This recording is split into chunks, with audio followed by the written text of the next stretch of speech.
Look at this, July 2016. We know the FBI opened up a counterintelligence investigation into the Trump campaign aide, George Papadopoulos, after he spoke with an informant. Maybe even before this. We know in that same month, the FBI attempted to wiretap campaign associate Carter Page for no good reason.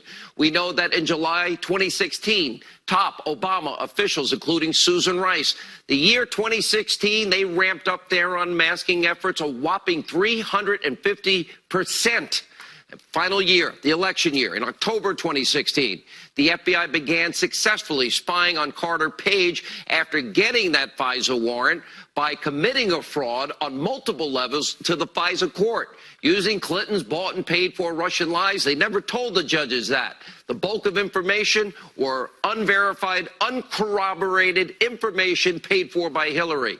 And guess what? They denied an American citizen his constitutional rights. And they got their back door right into the Trump campaign through Carter Page. And in December 15th of 2016, we know the Obama officials, they just incidentally spied on Trump officials after Rice, she reportedly unmasked the names of Steve Bannon, Jared Kushner, Lieutenant General, 33-year vet Michael Flynn. Yeah, there was spying, as we have reported, rightly so, many, many times. Now, sadly, that's only one small part of this abuse of power and corruption.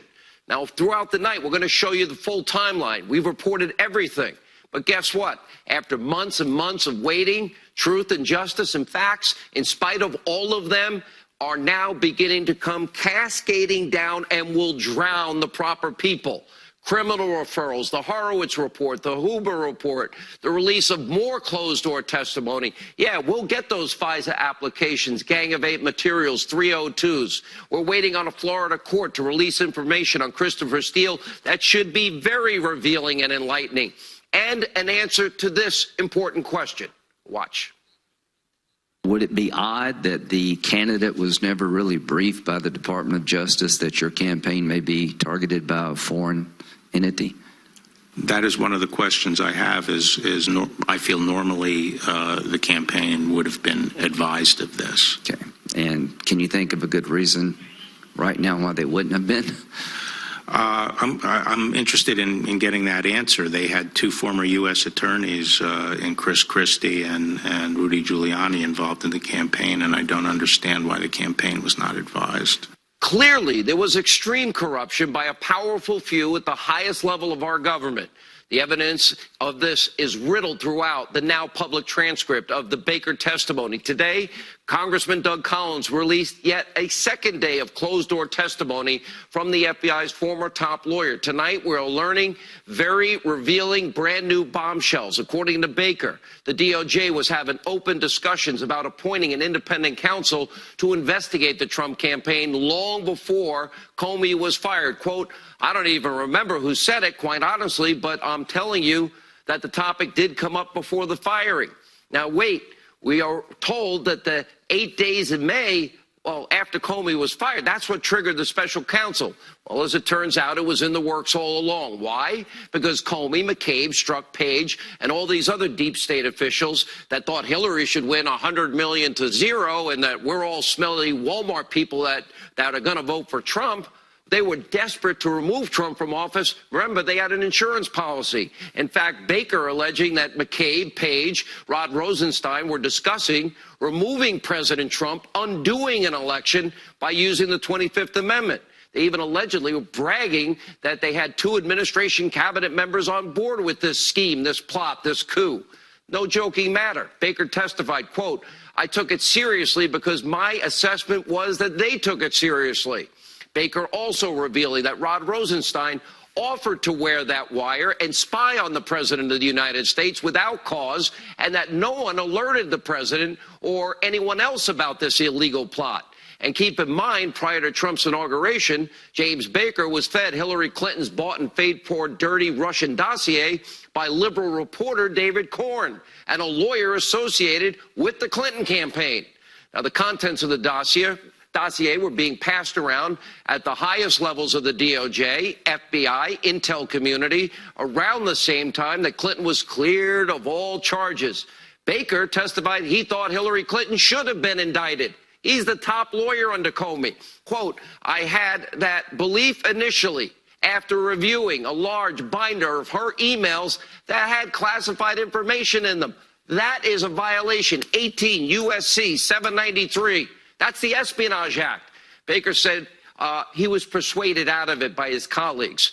Now, they wanted the Clinton matter swept under the rug. Even Page and Strzok said, yeah, the fix was in. Yeah, no, they're there, but it's going. All the decisions are made by Loretta Lynch and the Democrats at the Department of Justice.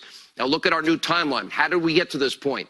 Let's start. July 10, 2015, FBI opened a criminal investigation, codenamed Mid-Year Exam, into Hillary Clinton's handling of classified information on that private server. September 2015, Obama's AG, Loretta Lynch, asked the FBI Director Comey to refer to Clinton's criminal investigation, not as the investigation it is, but as a matter. On March 4th, 2016, top FBI officials Strzok, Page, they're busy texting about their utter contempt for Donald Trump. One time calling Donald Trump an idiot, saying that Clinton should win, 100 million to zero, and that we're smelly Walmart voters of Trump. And in May 2nd, rather, of 2016, Comey, Strzok, others drafting a letter exonerating Hillary, changing the language from gross negligence, the legal standard, to extreme carelessness, which it is not, before they ever investigated or interviewed Hillary. And then on June 27, 2016, that's when Lynch met Bill Clinton in a secret meeting in a private plane in a tarmac in Phoenix. July 2nd, 2016, 2 months after the beginning of the exoneration. Other key witnesses Hillary Clinton finally interviewed by Peter Strzok, who hates Trump, another FBI agent. And on July 5th, Comey officially exonerates Clinton. In that very same month, then the FBI opens a counterintelligence investigation into Trump-Russia collusion. That one's called Crossfire Hurricane. In the very same month, then Associate Deputy Attorney General Bruce Orr meets with Christopher Steele on multiple occasions, but his wife Nellie, works with Steele. In August, Orr shares the contents of Steele's dirty Russian dossier with McCabe, Strzok, Page, even Andrew Weissman and others. Orr warns them that the dossier is campaign op research tainted with bias. It's not verified. Hillary paid for it, and Steele hates Trump. In July, one-time CIA operative Stefan Halper reportedly meets with Trump advisors Page, George Papadopoulos, secretly gathering information for the FBI. Then on August 15th, again, 2016, before the election, Strzok texts Lisa Page about a scenario where Trump gets elected. Quote, we can't take that risk. And they speak of needing the insurance policy. September 2nd, 2016, Page and Strzok text that President Obama wants to know everything we are doing. October 22nd, 2016.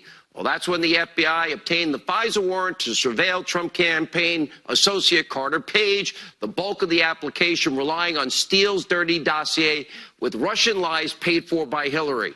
Wow, a whole entry into the entire world of Donald Trump and his campaign. On November 1st, 2016, FBI fires Christopher Steele for lying and leaking. December 15th, Trump is president-elect. Obama intel officials incidentally, quote, spy on Trump officials. Obama National Security Advisor Susan Rice reportedly unmasking the names of Bannon, Kushner, and General Flynn. January 2017, Comey briefed the president that the dossier's contents were salacious and unverified. But in October, he signed the first FISA warrant. May 9th, 2017, the president fired FBI Director Comey, making Trump hater Andrew McCabe the acting FBI director. He's friends with Page and Strzok. May 17, 2017, Rod Rosenstein appoints Robert Mueller special counsel. Mueller immediately hires Strzok, Weissman, Jeannie Ray. Weissman, of course, was at the Clinton victory party. Jeannie Ray, the attorney for the Clinton Foundations, and all Democrats and Dem donors to lead the investigation. The majority of the staff, big-time Democratic donors, 0 Republicans hired. June 8th, 2017, former FBI Director Comey admits having engineered a leak of his own memo to the New York Times to spur the appointment of the special counsel. Flash forward, March 22nd, this year, nearly 2 years, $30 million later, no collusion, no obstruction, nothing. The evidence is clear. The president was set up by a powerful group of unelected individuals desperate to stop him getting elected and help his opponent, Hillary Clinton, get elected, and then tried to destroy him after the election.